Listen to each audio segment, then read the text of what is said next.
Hi, this is Dinesh Gangasani. Welcome to my channel. Think about this.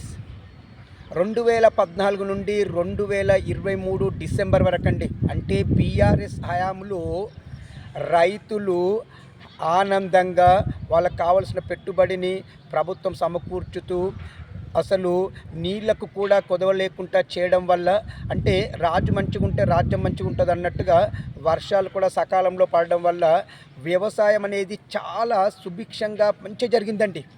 మరి ఈ గత 14-15 నెలల నుండండి రాష్ట్ర వ్యాప్తంగా రైతులు నిజంగా ఆనందంగా ఉన్నారా? పంటల ఉత్పత్తి అంతగా పెరుగుతుందా? మరి ఇప్పుడు ప్రస్తుతం నేను వీడియో చేస్తున్న ఈ రోజు నుండి ఇప్పుడు అడుగుతున్నానండి, మీరు ఈ పరిస్థితి ఇప్పుడు ఎలా ఉంది? చాలా ప్రాంతాలలో పంటలు ఎండిపోతున్నట్టుగా, భూగర్భ జలాలు అడుగంటినట్టుగా వార్తలు వస్తున్నాయి. మరి మీ ఊరిలో వ్యవసాయము ఇప్పుడు ఎలా సాగుతుంది? ఎలాంటి ప్రాబ్లమ్స్ ఉన్నాయా? నాకు కామెంట్ రూపంలో తెలియచేయండి. ఇట్లు దినేష్ గంగసాని.